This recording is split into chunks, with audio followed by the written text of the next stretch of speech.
Hi there, everybody. Welcome to a very unusual 685th edition of Have You Ever Seen? This is Ryan Ellis, and even though it's a Monday and this is normally a two-person podcast, I'm speaking to you on my own here. Plus, you'll notice that there's no sponsor for this week's show. There's no music. And well, this isn't a conversation about the Elephant Man, as this week's show was going to be. Bev and I have been doing this podcast since March 2013, and we also got married about 2 months later. For those 12 and a half years, she and the podcast have been easily the two most important things in my life, especially when you talk about something you do every day, or in the case of this show, nearly every day. Obviously, friends and family and the various dogs we've had, my softball teams, my job, and so on are important too, but I don't see them or deal with them every day. Now, of course, living a life with Bev was number one, but as far as hobbies go, I found real purpose in talking about movies with her, not to mention with Chris DiGregorio, both on this channel for a while there, but also on Scoring at the Movies. And of course, I like to do my monologues, my solo shows. But the whole point of this podcast was to be a husband and wife team talking about classic films, and that's over. Because Bev left me right before the end of August. There's a whole story, of course, but it's obviously a very personal one, and I'm not going to share it with the world. I can say that I think we're going to be pretty civil through the whole painful process of splitting up. I care about her, and I want what's best for her, and I know she feels that for me too. But barring her changing her mind, that's going to take magic, it's not going to happen. We won't be a couple anymore, and she won't be doing this podcast anymore. Which has been a privilege. I know I have my faults as a public speaker. I can be pedantic, I talk too fast, and I interrupt people. But she and I think we finally got pretty good at this only around 5 years ago, right around the time of the pandemic. Yeah, it took that long. We got a better microphone in 2020 as well, and we had a far better recording space than we ever had before. It's not as good in this house as it was with the last one, but our audio has been so much better since early in 2020. I cringe at both myself talking in the really early ones and certainly the sound quality. And I have to thank her for all that she's done throughout the history of the Top Nutter Project / Have You Ever Seen? I do the bulk of the work on this thing, but it wasn't always that way. For the first year or so, she was the one who edited all the podcasts. And even after that, it became my domain. I've always needed her for technical aspects of post-production. I don't think this has anything to do with where our lives have gone, but she was losing interest in doing it a while ago, which is why she started doing one fewer show every month last year. I think she would have just as soon stopped doing it altogether, but she kept at it because of me. And while this became my baby, at times my obsession, and as one commenter on our Apple Podcasts webpage said, she was more of a sidekick, I don't actually think that's true. Usually one person has a bigger role in a two-person show, even on the microphone, never mind behind the scenes. Maybe it just takes someone more talented than me to find a way to make the on-air stuff 50-50 or closer to 50-50. I always wish I was better at this, and I'm never truly satisfied with my performance, but in any case, I couldn't have kept doing this without her. I needed her expertise with the Avid editing software for one thing, and even though her passion had waned for doing this, she was and still is passionate about movies. Plus, one of the hooks of our podcast was just that. There was a she involved. A lot of white guys talk about movies on the internet, even obscure classics, although that's more niche that they do that. Women don't have the same voice that men do in this field, and they should. So this podcast will sorely miss her talents, her insight, and her sense of humor. Now, a lot of you have been following the show either the whole time or at least a long time. We know some of you personally. I acknowledge this will be a big shock. I remember when fellow online movie guy Dan Merle posted something just like this on YouTube within the past year, that his marriage was ending, and I was a little shook up. I've never met him, he doesn't even know I exist, yet he and Mara felt like friends to me. I have such respect for his take on movies. I like her too, but I don't know her as well. Online only, anyway. And just as I've been hearing from people for a few days now, they seem like the perfect couple. So for them not to make it, hurt. I just didn't think that was going to happen to us, too. I just hope our fans aren't as bummed about us as I was about them. But while Bev will definitely be gone, I'm actually not sure about the future of the podcast itself. It's been practically a daily part of my life for so long that I don't know if I can just stop doing it. I post a fair amount of solo shows as it is, and the only way to keep doing it is to do those.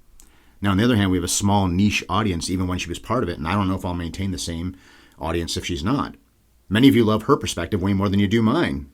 Some of you have made it clear you flat out prefer her to me, which is fine. I respect that.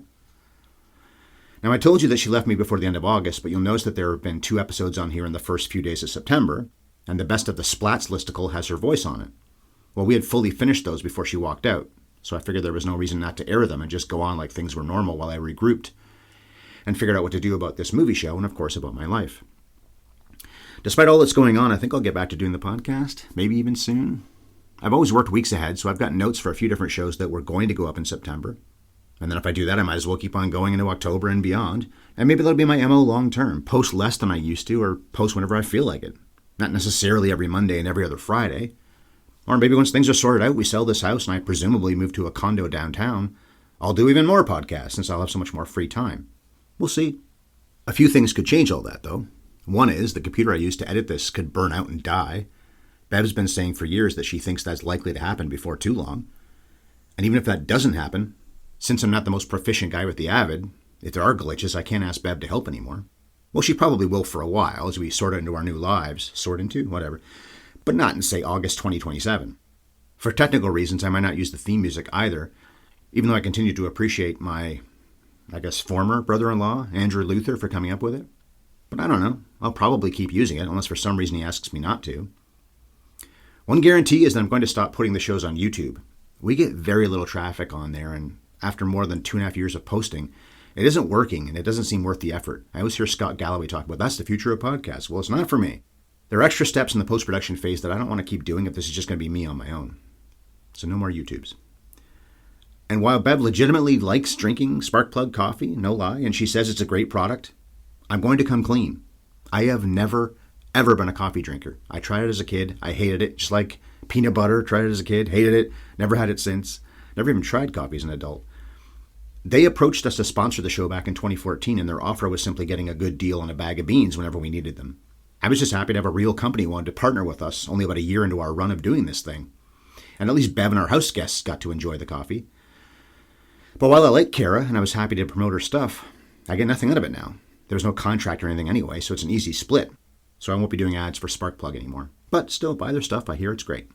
If you'd like to sponsor us, then please call me or email me. I'll give you information in a second.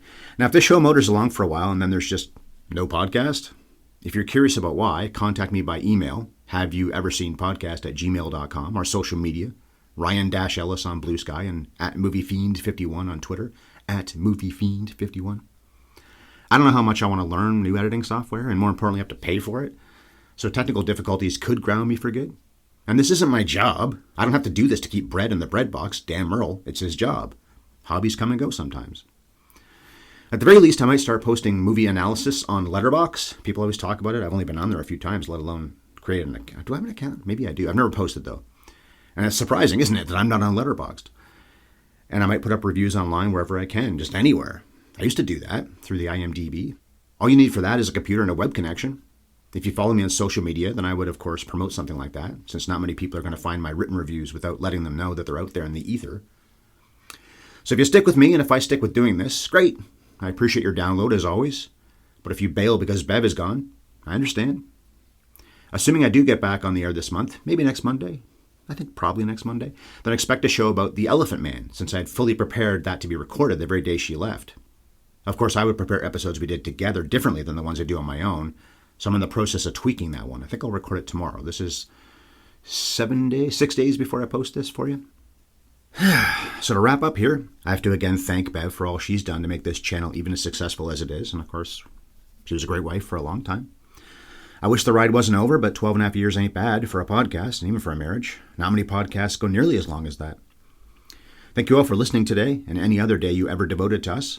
I hope we've made you laugh, sometimes made you go, oh yeah, with our clever theories, and told you things about classic movies that you just didn't know before. I'll try to keep doing that. Again, on Twitter, I'm @MovieFiend51. On Blue Sky, I'm Ryan-Ellis. And the email address remains haveyoueverseenpodcast@gmail.com.